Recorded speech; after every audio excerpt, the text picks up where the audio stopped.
and welcome to the Open Era Podcast. My name is Devang Desai. I'm joined, as always, by Mr. Simon Bushell. Another Grand Slam is here, Simon. The French Open, well underway. How much have you been able to take in on opening day, Bush? A little bit. I set my alarm nice and early. Managed to flick on the TV to go and watch the hybrid between my beloved Leeds being relegated and to see the scenes on Philippe Chatrier as Karolina Muchova dumps out Maria Sakkari. It's been quite the start so far. Quite the start. I know we're going to get into scheduling and there's some talk about the US Open maybe starting on a Sunday as well. But I generally like when the majors start on a Sunday, Bush. I know it does make for maybe a watered down beginning to a slam. There's not so many headliners or marquee matchups, but I think that's in the eye of the beholder. If you look on the women's side, there's about 30 matches that are box office in the first round. And I think we saw a pretty good one already in Leilani Fernandez beating Magda Linette in 3 sets. Leila overcoming some massive serve issues, that ball toss all over the place. But from the baseline, Bush, that looked like slam finalist Leila Fernandez, which was lovely to see. I also saw some scenes at the French Open in terms of maybe disorganization and a lot of crowding at outside center court at least, but did remind me of my time there as well, Bush. And I haven't been to Wimbledon, but I did see some people remarking, like, for all of Wimbledon's maybe stodginess and I don't know, I don't want to bury them too much, but being too hidey-tidy, at least they have some sort of organization in there where it seemed like, at least on day one, it was a bit of a Lord of the Flies situation in Paris. Well, if there's one thing that Britain's unknown for, it's queuing effectively, is it not? Yeah. We love rules and order for all that does us. Anyway, it's interesting as well because where Roland Garros is located in France and in Paris, it's just outside of that main inner ring. So the central district of Grand Paris, I believe they call it, or Central Paris. So you have that highway that sort of bridges where the courts are between where the actual city is. And it does make for a bit of an unpleasant experience getting there because you have this lovely sort of walking location in the central districts, and then you get basically to a 9-way highway that you have to cross to get into the ground. So it's not really surprising that sometimes they have trouble with getting foot passengers through the doors there. Very true. When I was there, the weather was quite rough, so it was a bit of an interesting situation where people were just ducking for cover and finding places to hang out, whereas it looks pretty damn excellent, at least on the ground so far. We're going to get into some more draw talk, also talk about what we've seen already, Simon, but to kind of set the table for this tournament, I think it probably is worth starting with Nadal. I know there's a lot of other people to talk about, but Rafa Nadal signaling that he might return at the end of this year for Davis Cup, but really next year is the big one for him, potentially the last year on tour for him. There's the Olympics at Roland Garros as well. Something to keep in mind, but not a big surprise, Simon, but I did find it interesting, the reaction to this announcement, because I think we thought this would be more wide open than it's ever been, even if a 50% Nadal was there. But there is some finality with him announcing that he won't be around for the foreseeable future. And it does make it feel like we're on the cusp of something different. I know Novak's still there, but it did feel like another big moment in terms of the giants of this game getting ready to pack it up. Well, I think the interesting question is what your reaction was to hearing this announcement, because my real wonder was question mark that he's actually coming back next year. I mean, that's the thing, that's just the way that things have gone and the noises out of the camp and everything, and a hip injury of this severity and how long it's persisted. You kind of wonder what that swan song in 2024 looks like. Is this a Roger Federer situation where you sort of have one last tournament perhaps? Or is this him trying to make a go of it for the entirety of the season? Because I just cannot see that scenario playing out unless he's managing to take the entirety of this year off to try and get the body in a position where it can go. But I see no indication so far that that's the case. So I think my reaction to watching it or listening to him talk and reading the clippings that came out of it is that I think he might be done. I think this might be it overall. Yeah. Like I could see one more match. I could see maybe making a Davis Cup run and then potentially seeing a ceremonial tournament that he comes back for. But I'm getting the sense that this might be it. He gave himself a really long runway here, right? Like he has basically the whole rest of the year to be like, okay, can I do this?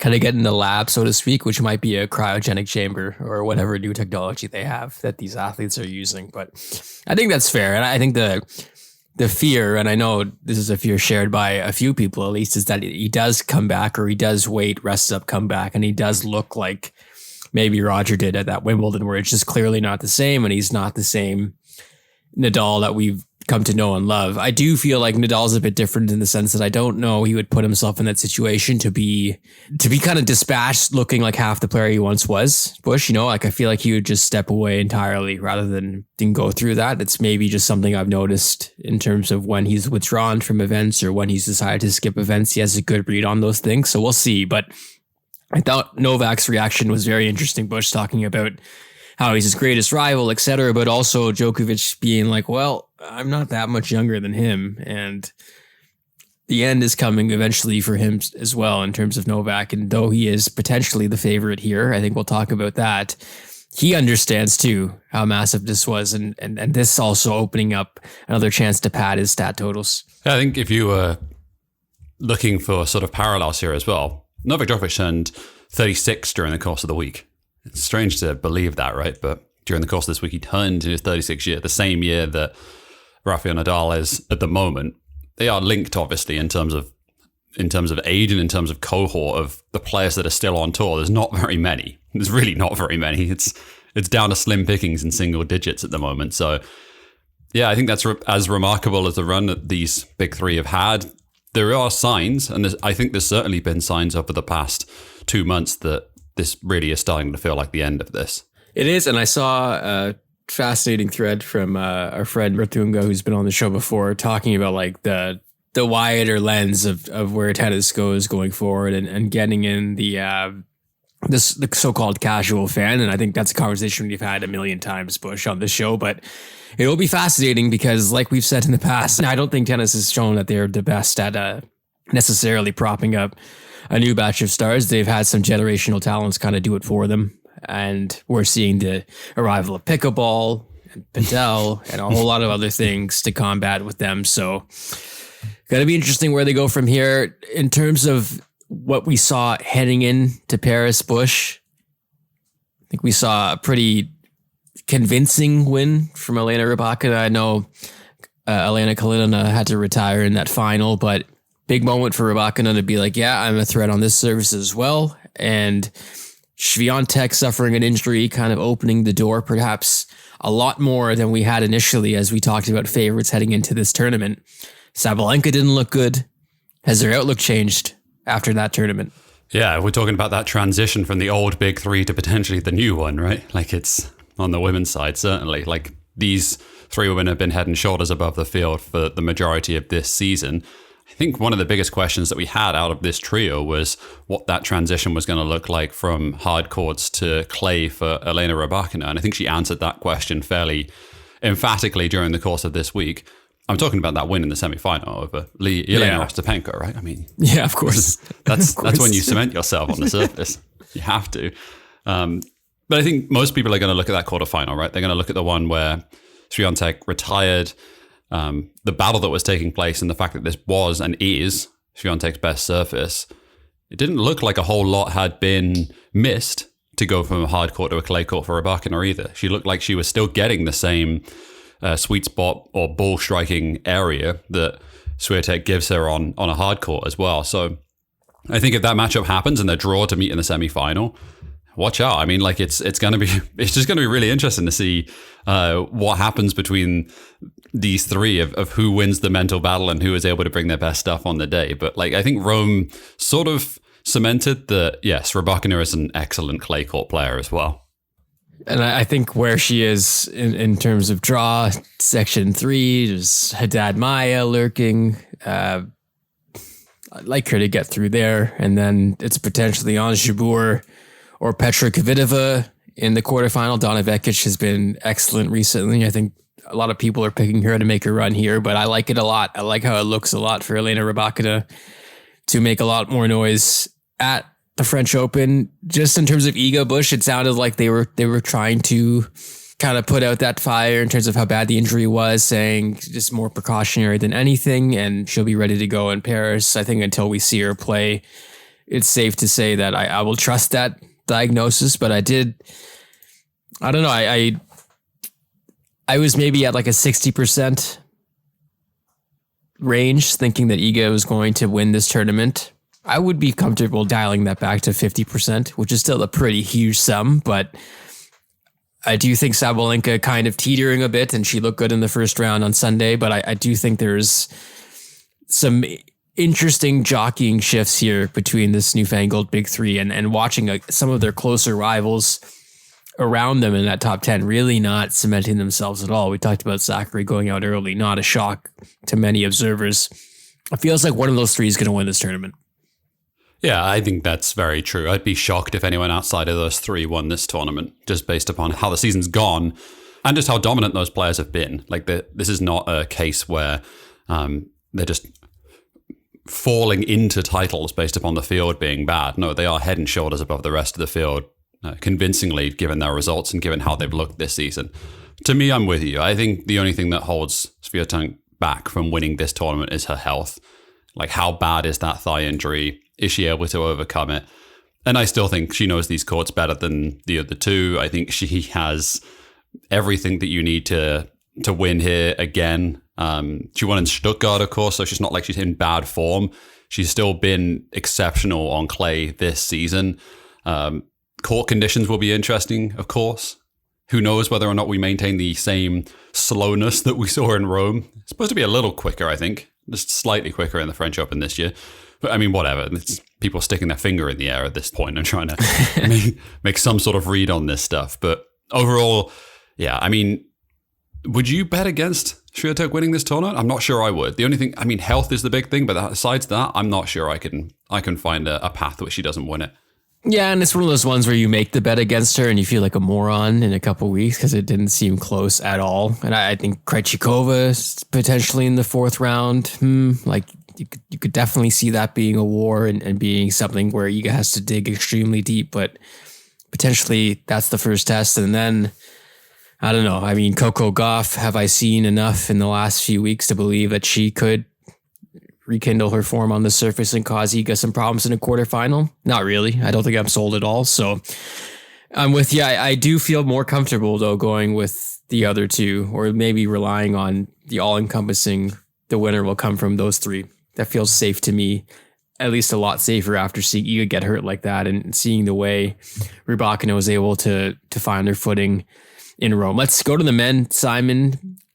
Can you call this a surprise winner in Daniil Medvedev? Kind of. I guess the running narrative about him hating clay and being a clay hater has run its course. It's now just seeming like banter and a bit of jokes, but this was convincing to me. I think the people who were hanging around at the end of this tournament are presumably the people you expect to be hanging around the end of Roland Garros, because it was Holger Rune, it was Stefanos Tsitsipas, Gasper Ruud, and Novak Djokovic, Borna Koric, who's been very good recently as well. But do you read more into Daniil beating Holger Rune and winning this tournament? Is that more impressive to you than anything else we've seen from him on the surface? I suppose you could maybe make that case for the Tsitsipas semi-final as well, but Tsitsipas basically imploded in that one.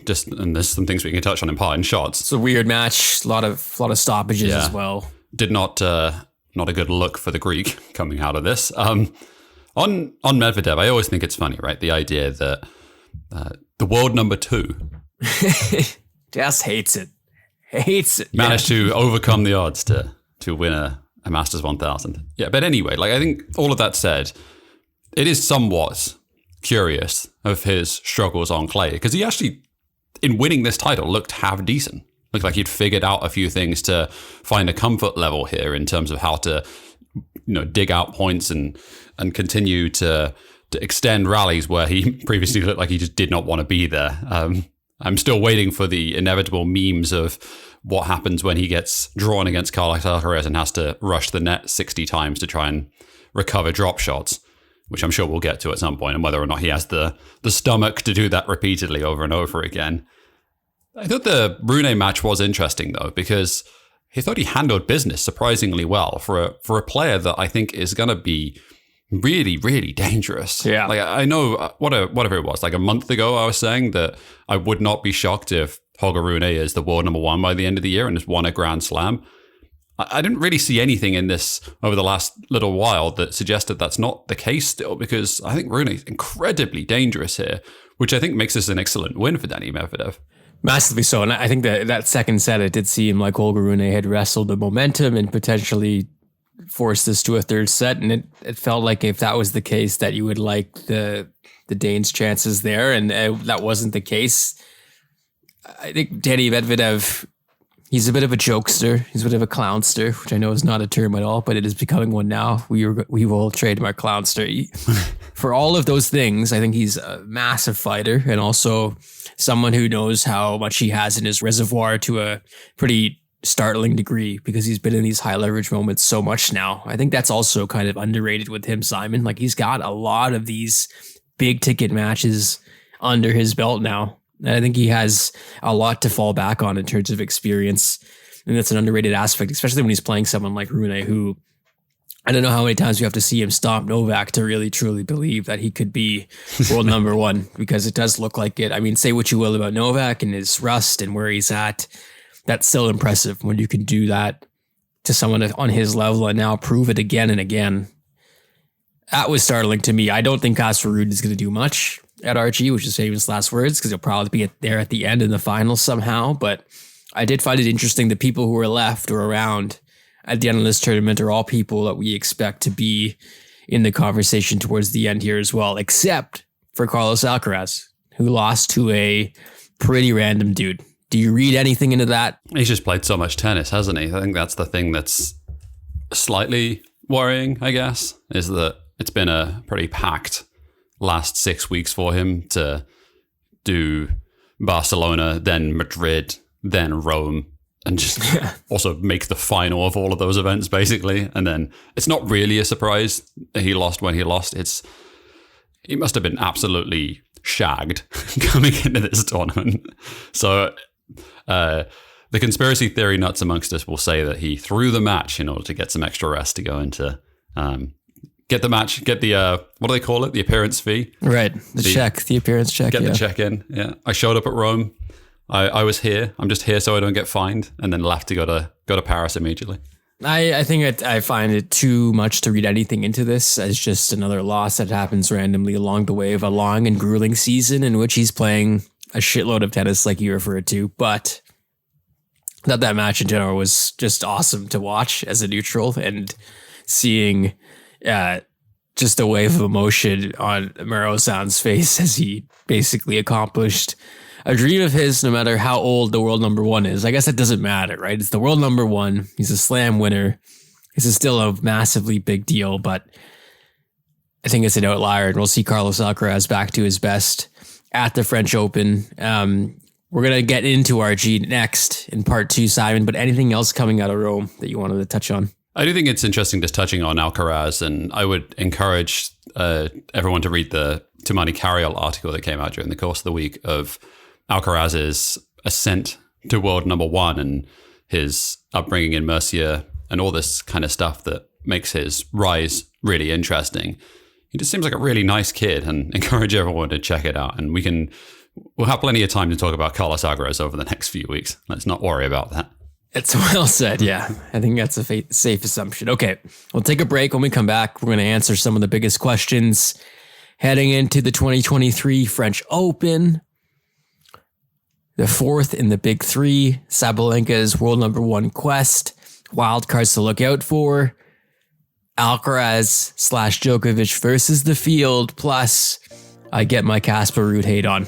All that and more coming up next on Open Era.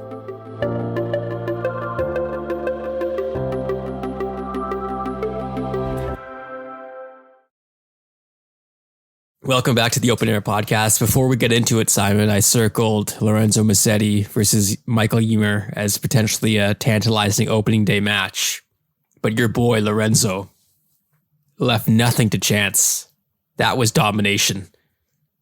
And we could get a Musetti-Alcaraz fourth round match, which would be lights out. Oh, I'd love to see it so much. It would be so much fun. Don't bet against Lorenzo. I know. Five sets, my man. He's not out until he's out. Yeah, and I think we're going to get potentially killer Cam Norrie as well against Lorenzo in the third round, which would be hilarious because as we've seen from Cam Norrie, and Cam Norrie doesn't care who you are, shown by his utter disrespect for Novak Djokovic, which I'm only mostly joking about in Rome. Did you make anything of that? That Cam Norrie apparently is not playing the right way when it comes to I love it. To bowing down to Novak. I love it so much. It's so funny. How dare he? How dare he? But the insinuation that in the locker room, Cam Norrie is a scoundrel. He's like a monster because he yells "come on" a lot. I'm like, have you listened to these other people? Have you listened to them yell? My man, go to a US collegiate match. If you want to hear obnoxious over yelling. Holy cow! I think we got Kevin Anderson might have been like the true person, like I guess maybe not the first guy, but like the first guy that came through the collegiate ranks and you just saw him yelling and yelling, but he was the nicest guy, so no one could say anything. It's the ultimate shield. I love it. That's the path that you need to go down, is be super nice off the court so you can be a complete and utter prick on the court. It gives you a complete get out of jail card. Genius. All right. The big questions for this year's French Open, Simon. You put a couple down here, more than a couple actually, and they're good ones, but I think one of the most intriguing for me is regarding this quote unquote big three talk. This is the WTA, correct? It is, yes. Can you please find the big three on the men's side for me? Can you name them three? For me? I won't call them big by any means, but there's definitely a three, maybe a four. But yeah, to call them big, we'll be giving them too much credit. But the big three you're referring to in question number one is, of course, Iga Swiatek, Elena Rybakina, Aryna Sabalenka, correct? Yes, very correct. Absolutely. So the question is, who's the fourth? Who is the fourth? And as I watched poor Maria get absolutely drawed, because our friend of the show, Discord legend, Cromwell and Josh, massive fan of Karolina Muchova. You saw why. I mean, that's a bad draw for someone seeded the way Zachary was as the 8th seed. But outside of those three, is there anyone that you feel somewhat confident in making a run at this tournament? I think there's a few names we can draw on. Ostapenko? Yeah, that's that was mine. So, okay. Is that the correct move? He says, upwards inflection at the end of the sentence, question mark. I have no idea. I think in general, asking the question of who is the fourth best player in the world on the women's side is quite an interesting one, of what form says, certainly, what the win-loss record for the season is, and also clay nullifying that, and also a Grand Slam. Like, it's just really hard to put all of those things into a computer. Maybe we should just ask ChatGPT what it makes of this as a question. Get them to do the show while they're at it, Bush. It's a slippery slope, sir. It's a slippery slope. I mean, let me throw out a few names at you and gauge how you would feel if they made a run here. Can you see Ons Jabeur making a run? No. Can you see Coco Gauff making a run? No. Could you see Caroline Garcia making a run?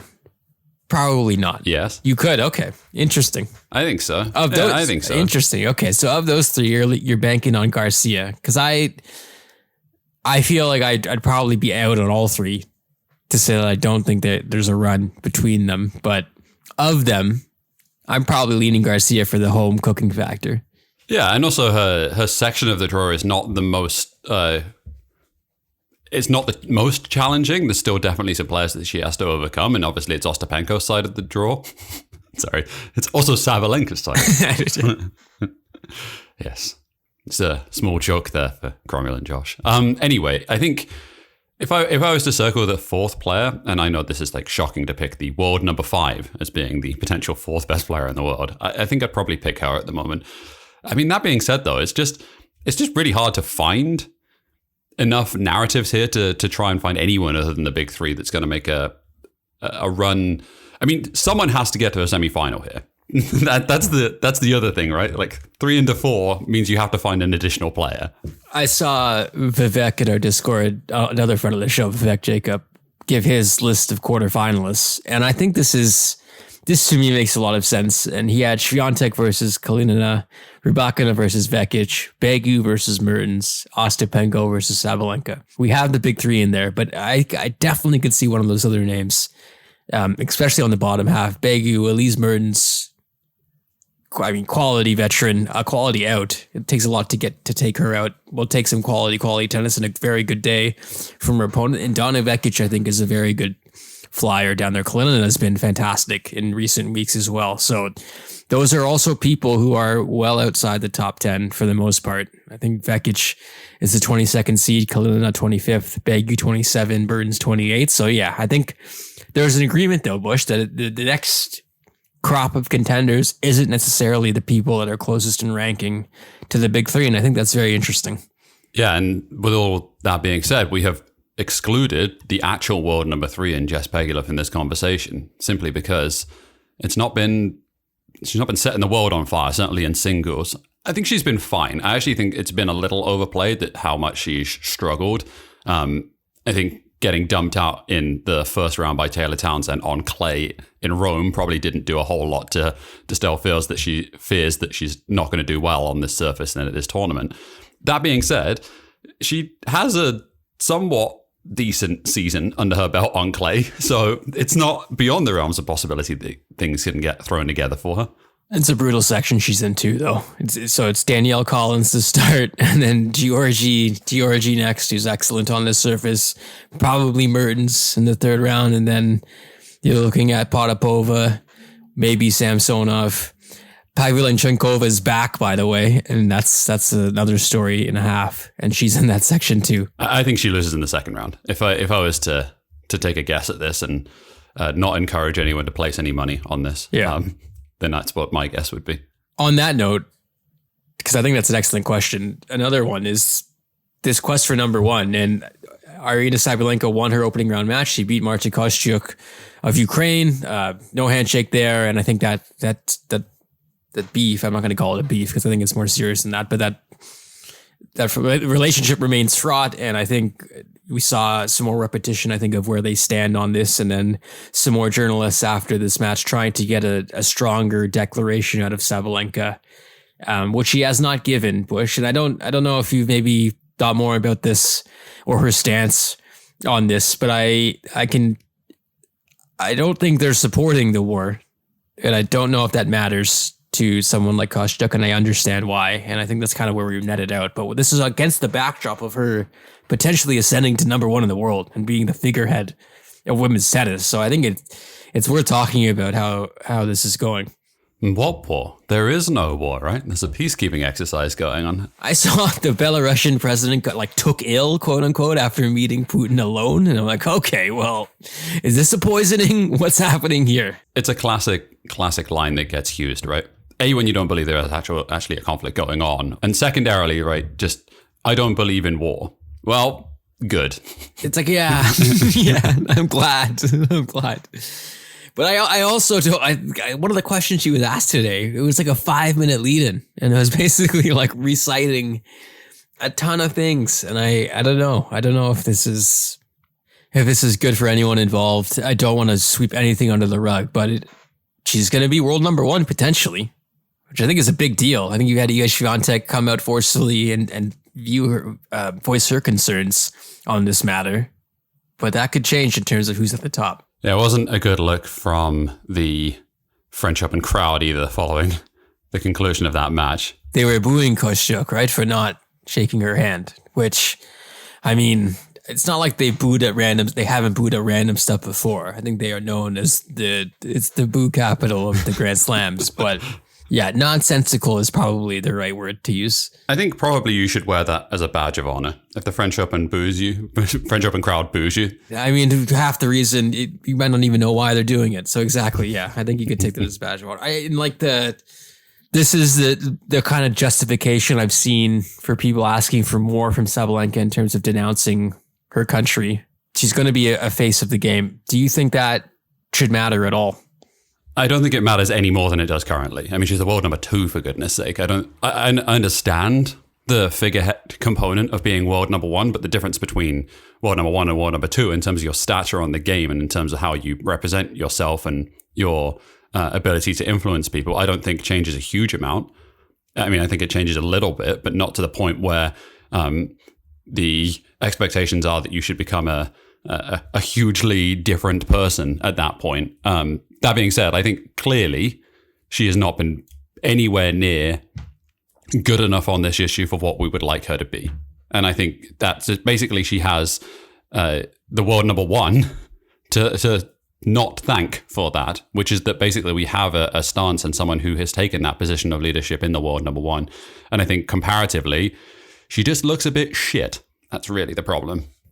It's fascinating. All three of those players, the big three, they're from nations that are directly like correlate. Like they're not away from the fray, so to speak, right? Bush, like Poland, Belarus, Kazakhstan, like this is something they'll have to keep talking about. They had a whole ban at Wimbledon, of course, and they have to sign something basically saying they renounce what their countries are doing, which I'm sure we'll hear more about as Wimbledon approaches. But yeah, I think that's a fascinating backdrop of the idea that Sabalenka could potentially be world number one. Seems to have an awesome personality in terms of being with her team and what she's putting out on her social channels. But this is a huge elephant in the room. And I applaud people like Kostyuk reminding us of that, because I think what she said, Bush, after, I believe this is from Gaspar Ribeiro Lanca, saying, I want to see how people react to it in 10 years when the war is over. I think they will not feel really nice about what they did. And that's in reference to being booed by the French crowd. So, yeah, I mean, this could look ridiculously different 5-10 years down the road. And it already feels pretty grimy as it is. I mean, I think it looks pretty ridiculous. Yeah, 9 it doesn't hours look removed good from now. I think that's pretty safe to say. I think that is pretty safe to say. Okay. Wild cards. Always a hot topic. I mean, we've seen some wild cards do some pretty wild stuff in recent years. Yeah, at the Grand Slams. Anyone catching your eye, Simon? Leolia Jean-Jean. Can she do it back to back? Can she go on another run at the French Open? Made it a third round last year.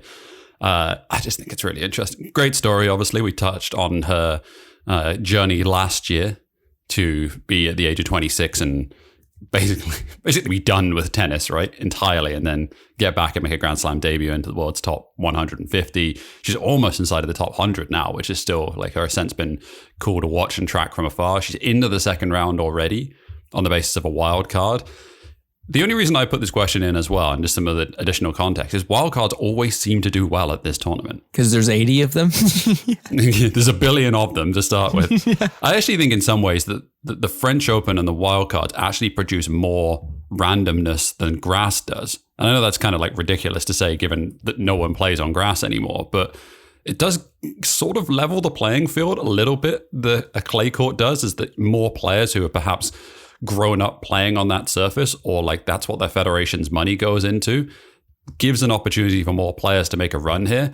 And I think that's maybe why you see such a high preponderance of wildcards doing well at this tournament. I think that's definitely a good point. And I mean, there's a lot of good French players who are getting an extra shot to be in this tournament. I think that, right? Like the idea of the factories seeming production of these French players, it's endless. But on that note, I mean, Hugo Gaston is a wild card of this tournament. He's done some excellent stuff here. Kokkinakis has already a win under his belt. He beat Dan Evans and in the Aggro Bowl of all Aggro Bowls. Thank God that was straight sets. I go with Arthur Fils, who just won in Lyon last week. Excellent story. He's in a really interesting section of the draw as well. There's a potential meeting with Novak down the road in the third round, maybe. There's a first rounder against Davidovich Fokina, which I think will be one of the matches of the first round in terms of theater and fireworks. But yeah, a very fun player to watch as well in his own right. Extremely young. I think he's only 18. So this is just the beginning. I think he had a nice moment with Joe Willie Tsonga as well at that Lyon tournament where he won, which is a big deal being just a teenager. I think we talked a lot about these French guys, Simon, and then we look them up and see where they've come from and what they've done. And for the most part, they're in their early to mid 20s, have been a bit of, I'm basically thinking about like Rinderketch right now, but like been around the block a while, been in their challengers, kind of played maybe in the collegiate scene in the US, but they're not necessarily the freshest faces. This kid's 18 years old, man. Yeah, he is him, to use the terminology. He's definitely him. He passes the eye test immediately upon watching him of feeling like he's going to be a top level player. I think there's still a couple of fairly decent holes in his game of watching in terms of improving some things, but overall, goodness me, this kid's going to be really good. And that section of the draw, watch out. Like if he carries on playing the way that he does, and we get that Novak Djokovic match, god damn, it would be fun. Theater, baby, theater. Also, Hubert Hurkacz is in that section of the draw. Novak's going to have a time here, man. And that leads me to the next question. Do you have Alcaraz or Novak as the favorite here? Carlos Alcaraz. Yeah, I mean, I feel a bit uncomfortable being that resounding about Carlos Alcaraz as the favorite. I'll be honest. I don't know if he's that nailed on as a favorite with Nadal not being here. I get it, but I don't think this is a above 50% favorite in my books. Interesting. So what are the hangups that you have? Like, what is for this not to be a coronation, what is your belief of why that he's not going to go and win this? Because I think there's definitely reasons. I think there's definitely legitimate points that you can make here. I'm just curious of why this is not nailed on.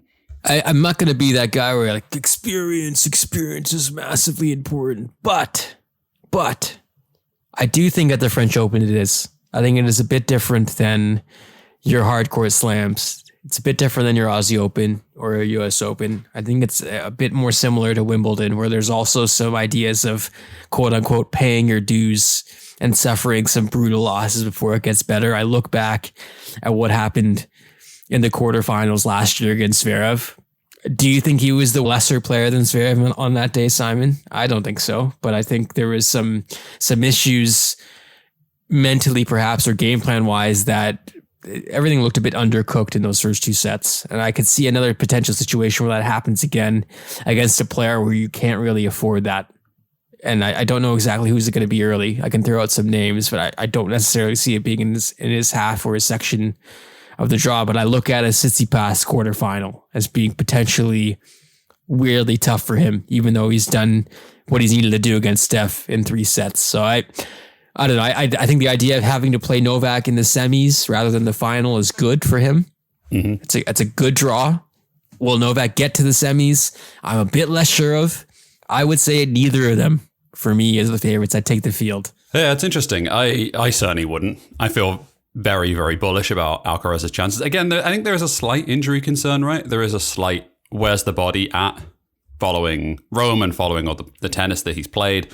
I think he's probably okay, would be my guess. I still think he's in the position where everyone's managing something, right? Like at this point of the season, everyone's managing some level of injury. Right. There's 2 points here. Number one, we come back to this point every time. This is not the same Alcaraz that existed this time last year. He has evolved since that point. He's in the 3rd stage of his evolution, if you will.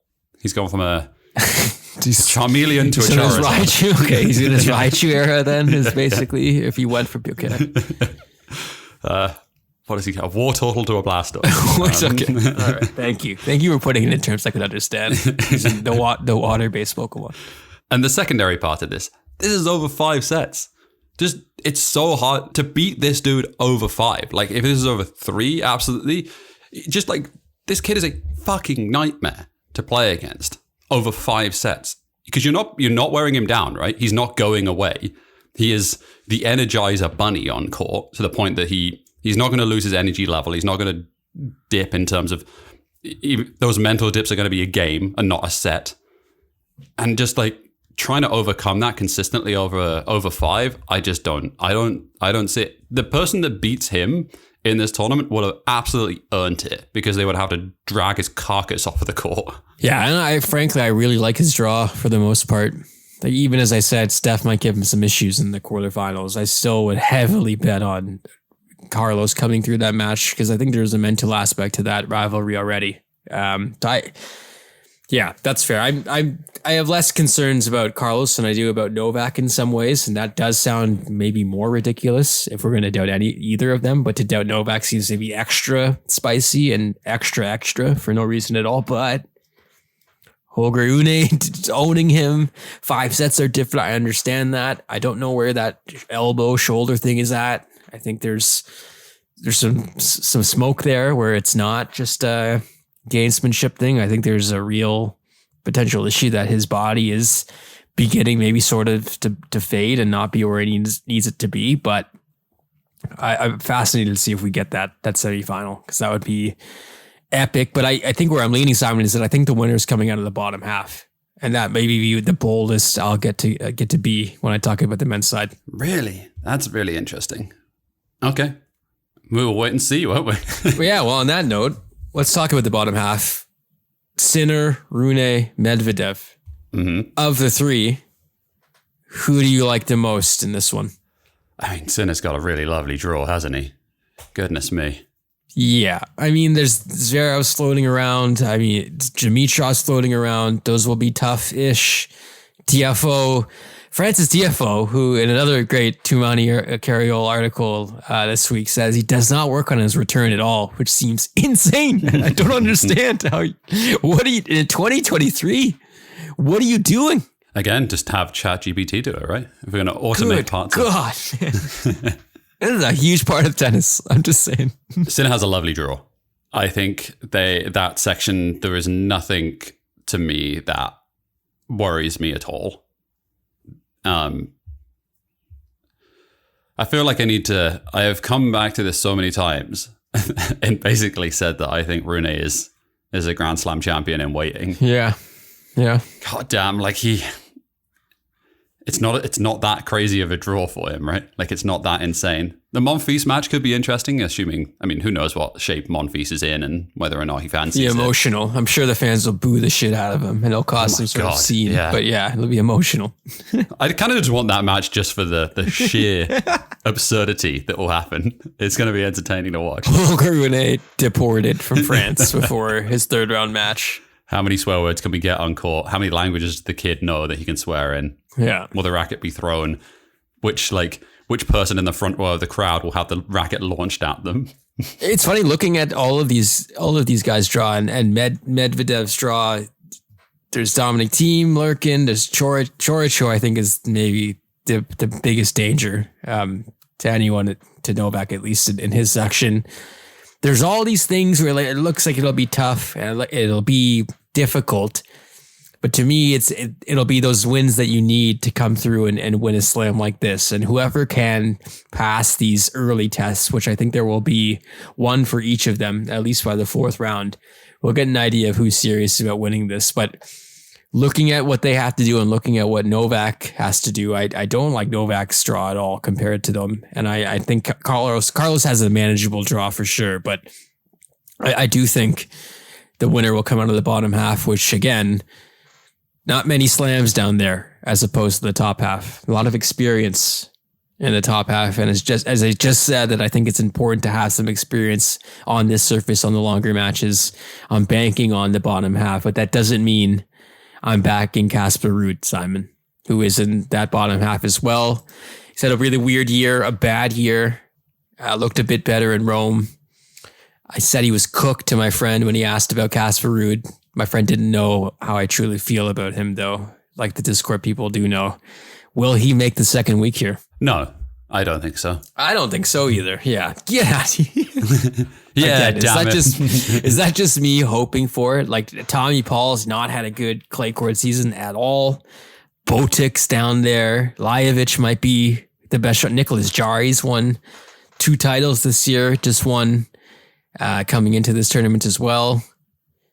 Give me Struff. Give me Jarry. Give me a Bublik run. Anyone in section 6, please. Took out the widest open section, maybe of men's or women's side. Like this is absolutely enormous. If what we expect to happen happens early and Ruud is out, it'll be some like Lahekas in here as well, right? So something fun's going to happen down here.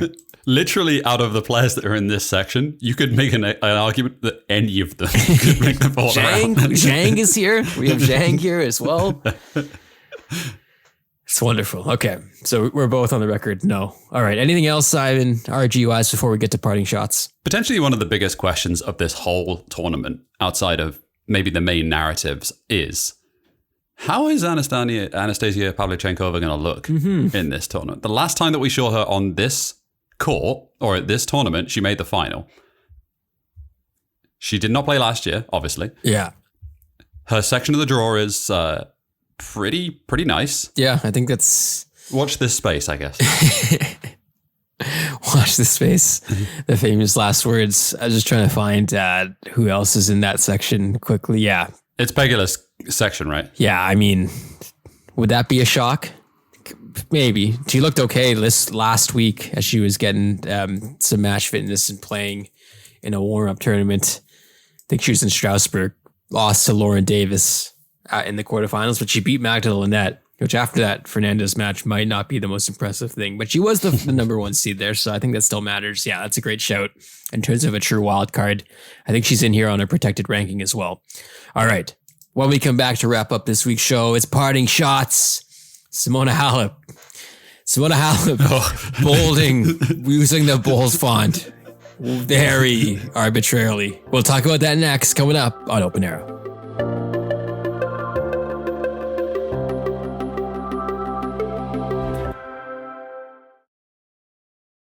All right, welcome back to Open Era. That time again, parting shots. Lots to get to, Simon. We've touched on a bit of it already in this week's show, but let's start off with Simona Halep digging deep into the Notes app statement back. Yeah, I wrote in the notes, big yikes. Yeah. Astonishingly big yikes here. Second doping charge. She's already suspended. This time it's irregularities with the biological passport. I think this does not look good. I know that is I'm taking the easiest road on this one. Wow, Simon. Are you sure you want to say that? Are you sure you want to die in this hill, sir? Please tone it down.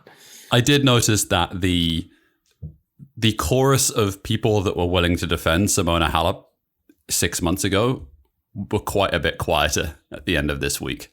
It's fair. There's still like Patrick, Big Pat, P. Mort still in the comments calling the treatment by the anti-doping authorities harassment. Oof, big words. I think Simona called that as well. And in her statement, using the bold font, like I said, I am once again extremely shocked and disappointed by the ITIA's attitude.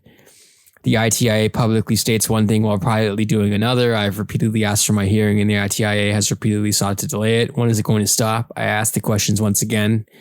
I am entitled to a quick hearing. Acting this way is contrary to my rights. She followed that up with another statement saying justice delayed is justice denied, quote, after saying that they are, not only are they killing my reputation, but also me as a professional player. And I don't even talk about the consequences on my mental health. Huge charges. So, Simon, tell me if I'm wrong here. The biological passport, akin to what they kind of used in the cycling realm, right? When they wanted to figure out if there was maybe a systematic way that they were doing this doping. So she had tested positive at the U.S. Open. Amongst those charges, or to add to those charges, they're now confident saying that there are irregularities in the biological passport as well that they took. I'm going to preface what I'm about to say of saying that this is my opinion.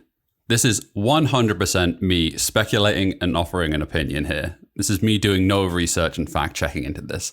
This is my stance on doping in general, which is that these organizations will go to the fucking end of the earth to not charge someone unless it's like so egregiously obvious and so like, come on, like you can't do that.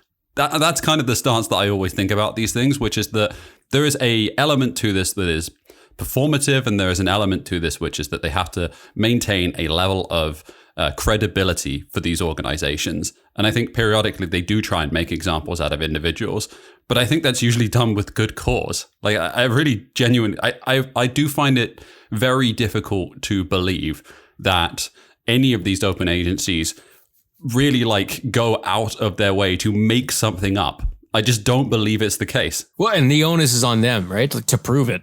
And I think losing cases like this for them is a death knell for a few people professionally themselves. Just as Simona is saying, this is a huge moment for her professional career. Those people who are lodging these charges, they can't go about this willy-nilly without considerable faith in their own evidence, I would imagine.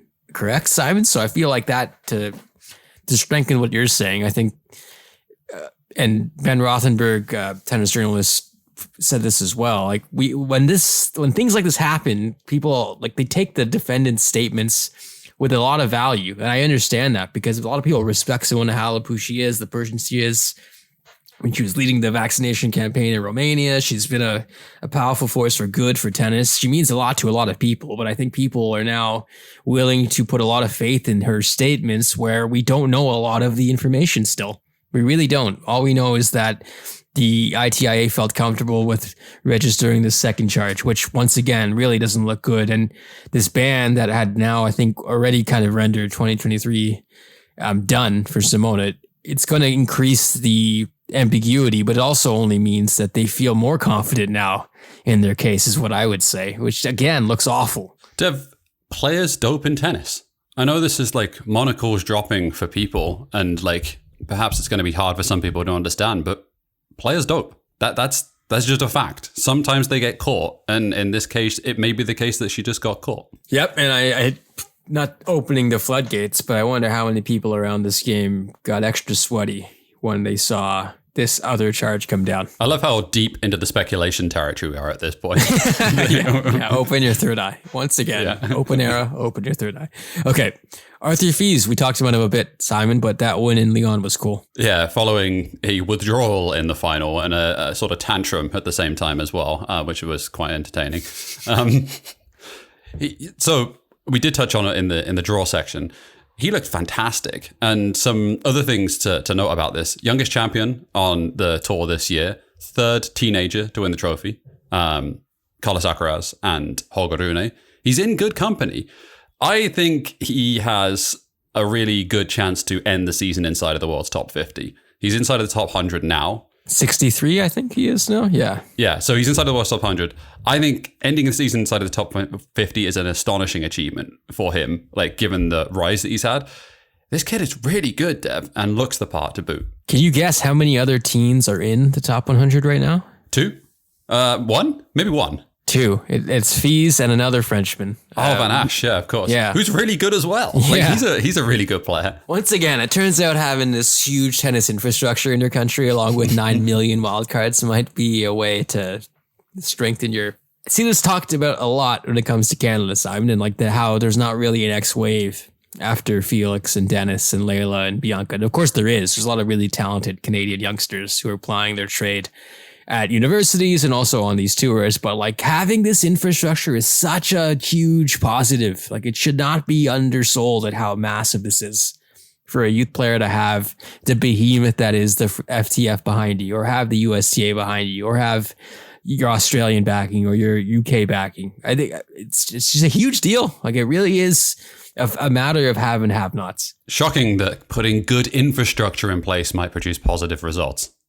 Who would have thought? Elena Svitolina Bush winning in Strasbourg, first time as a mother. Yeah, back on tour, back playing again, looking pretty good. And we'll take that protected ranking into the French Open as well. Dev, dare we say, a dangerous floater, potentially?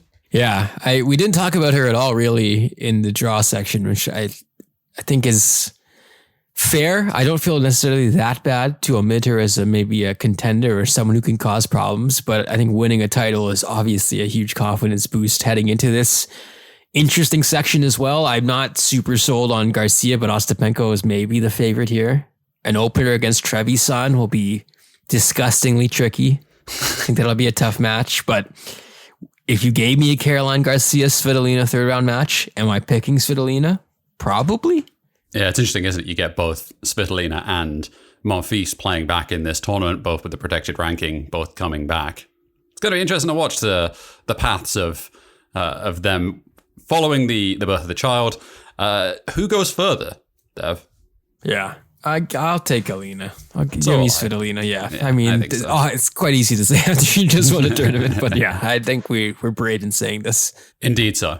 Dominic Thiem back at the French Open. No Nadal, so this is team time, right, Simon? We finally waited for this to open up for Dominic, and it's going to happen here. It's funny, isn't it? The Prince of Clay finally ascends to the King of Clay this year. The only thing that made slight difference is that everything is broken and everything is damaged. No, I think it's interesting. This article that was doing the rounds this week was an interview that Dominic Thiem gave to BBC Sport, and just sort of going through the damage that had been done and like all the different injuries that had happened for him. Just really, it sounded just fucking awful. I think that's really my conclusion for this, which is that we tend to forget how challenging these things are to come back from just one injury. But then when you have multiple injuries and specifically the wrist, it's not good, Dev. So I'm just glad to see him playing on tour again. Yeah, I mean, a wrist injury sounds bad, obviously, in terms of being a tennis player and kind of needing it. But like his wrist sounded, the way he recounts this, just absolutely mangled. Yeah. Like to the point where you're contemplating changing everything you've done as a tennis player that brought you to this point. So he damaged the sheath of his right wrist, which protects the tendons linking the forearm to the hand. Ugh. And the fact that his recovery did not require an operation sounds almost worse because you weren't able to really go in there and fix things, right? You had to basically wait. And this wait has also affected his confidence in playing a certain way. So it's changed his entire game.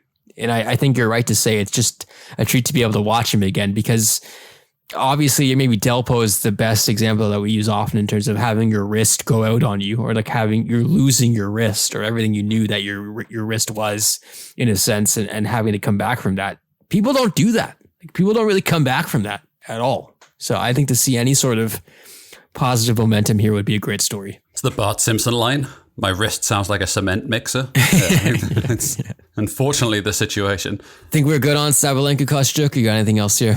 No, I have nothing in addition to say on that topic. Yeah, we had an extra before we got into it earlier in the show. But yeah, I mean, this will not be the end of this conversation at the French Open, nor do I think it should be. But I do think the conversation around Sabalenka will get extra fascinating, as she has previously stated she supports not war.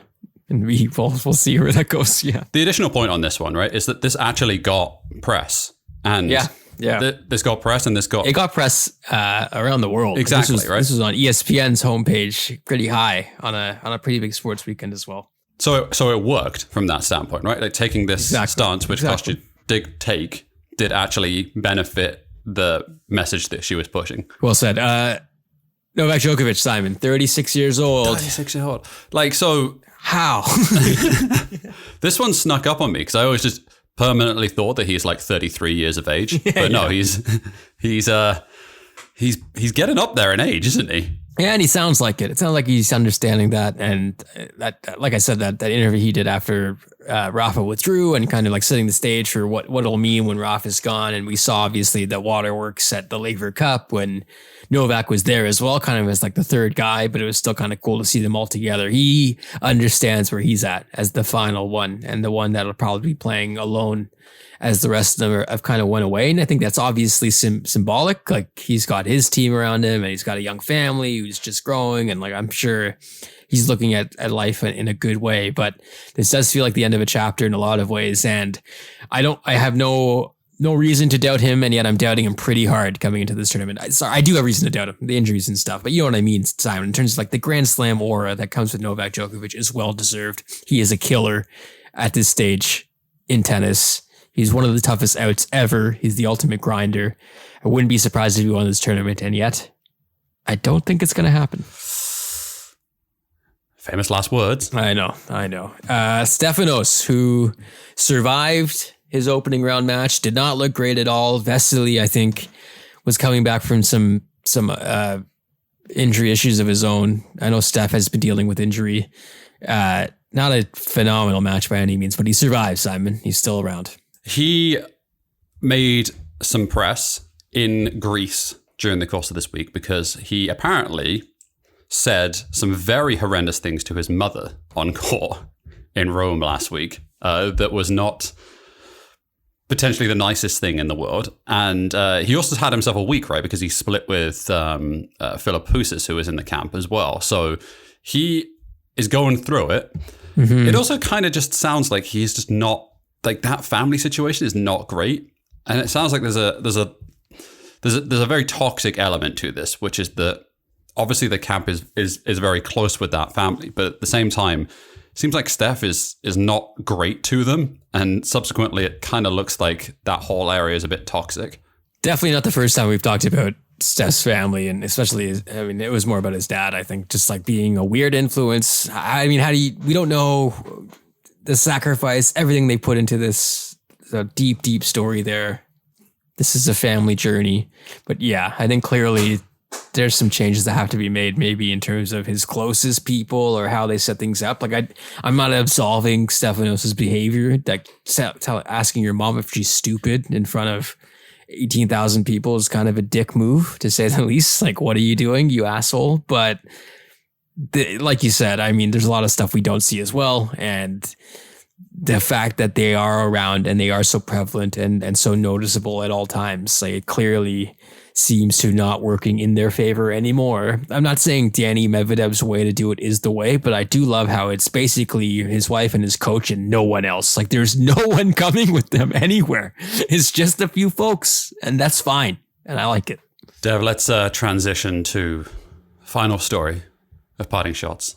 And it just had to be the return of the Roger Federer question actor block on Twitter. Did you see this, and what did you make of it? I loved it. He's a bit of a jokester, you know. You can tell it's Roger answering too, because the amount of dad jokes in here was just insane, absolutely insane. But it was nice because you had a feeling like you knew it was Roger himself. And yeah, I thought it was great. I like he was poking fun at himself, talking about how he got whipped by Rafa a bunch at RG and bringing that up. Also making fun of people with podcasts, which I felt was like a direct shot at us, Simon. Absolutely. It was great. And again, Roger Federer, come on, Open Era, somehow. Debate me, Roger, if you will. Seems like retirement for a billionaire isn't the worst thing in the world. No, it's shocking that, isn't it? Yeah. I love reading through this. It's like, I mean, retirement's pretty good. Shocking, that idea that you'd be able to have $1 billion and be fine. I thought one of the interesting things to me, and maybe it's just a small gripe here, but, you know, he was asked, right, in saying, like, what are the key things or the key advice that he has, and his advice was overcoming adversity, not dwelling on the past, staying creative and thinking out of the box. So my question is staying creative and thinking outside of the box the same thing? It is, clearly. I think it is the same thing, right? Sounds like some PowerPoint buzzwords thrown in there. They are the same thing, though. I'm pretty sure. I mean, that's not the worst thing, right? It is interesting that he would circle like the creativity angle, especially in tennis. I mean, maybe he's talking about some sort of horrendous entrepreneurial business idea, but probably, yeah. At the same time, I think there is a lack of creativity in tennis sometimes, and I think being mindful of that and trying new things, this is the thing that I find interesting in football as well. Just constantly seeing new tactical approaches and new things constantly tried by managers. I sometimes feel like there isn't the same thing that's done in tennis. So I kind of like that answer. I like the answer too. When someone asked him who the next ATP player to win their first slam will be, and he's like, who should I drop a ton of pressure and stress on top of? I love that. I thought that was very nice and good of him. Yeah. Roger, selling stuff, flying around. He's at the F1. He's everywhere. Seems to be doing quite well. Who needs tennis, right, Simon? Apparently not him. Yeah. And the only thing that you need in order to retire from the sport is $1 billion. $1 billion. That's it, everyone. Freedom 45. Okay. Parting Shots is done. Bush, 2 challengers remaining. What do you got? Now, the question is, how badly do I go in on Leeds United as a club in 2 challenges remaining? Is it worth it? I do wonder if the idea of bringing in someone like Big Sam, if no one ever tries this again, it was worth Leeds going down, Simon. Do you feel like you guys did this for the greater good? I think it largely depends on what happens next, right? I think it kind of puts to bed the idea that you can just like chuck in someone who's been there before, right? And they'll be fine. Well, they did that and they fucking sucked. They were awful. And I think that's really where there's many, many issues in the course of this season that's unraveled them and why they've eventually been relegated. But I think perhaps the biggest thing out of all of this, in the space of 18 months, you have gone from Marcelo Bielsa to Sam Allardyce. It's a pretty damning indictment on the state of the club overall. Tough days. Yeah. It's fascinating that I was watching the championship playoff final. They call it like the most expensive game or the most lucrative. Yeah, the most lucrative game because of what promotion means and how much money you get, and seeing Luton Town's ground and being like, holy crap, like the Premier League's going there, like that remains one of the coolest aspects of sport. But then you have the flip side of it, and the clubs that go down, it feels like someone had died times a million. So it's tough days. I will go a bit off the board and say I went bowling the other day, Simon. Hadn't been bowling in a long time. Mm-hmm. Definitely the vibe of a bowling alley is very unique, and you have to embrace it. You have to get into it, but I did. Had a great time. Bowled 3 strikes in a row to end a frame, which was my crowning achievement in some time. So yeah, bowling. Speaking of your wrist, I understand why people wear wrist guards when they bowl now, because there's a lot of action there. Did you bowl a turkey? I don't know what that means. I pulled a trick. I think so. I think I call it a triple X in commemoration to Vin Diesel and Xander Cage. Yeah. But yeah, it was great. I was on top of the world. One point on this one, when I first came to Canada, I'd only ever seen 10-pin bowling. So I grew up in the UK. And the first time I went to a bowling alley and there was 5-pin bowling, I was like, what the fuck is this? I thought you said we were going bowling. Like, you monsters, yeah. What is this garbage? Is this a game for ants? Like, what is going on here? I don't consider 5-pin bowling good or worthwhile at all, just to back you up there. Very strange. But it's cool that you went, though. Yeah, no, it was a good time. Good time out in Scarborough. Okay, we'll leave it there. A reminder, we mentioned the Patreon Discord a few times. If you want to join us there, get the show ad-free, get it early on Sundays as well, head on over to patreon.com/open era, where we're talking tennis all the time, especially during the slams. A lot of stuff going on in there today, and I'm sure in the days to follow. We're also on Twitter at Open Era Pod, retweeting stuff that we find interesting, as well as talking about what we're seeing at the French Open. So follow us there on Twitter. Also, if you could be so kind to leave us a rating and a review wherever you get your podcast, that would be very, very special for us, especially during the Grand Slams, trying to get more people to listen in on what we do here. Get your tennis fan, your friend, or someone who follows tennis to listen in as well, to support Open Era. So for producer Kevin and for Simon, thank you so much for listening to Open Era. We'll talk to you next week.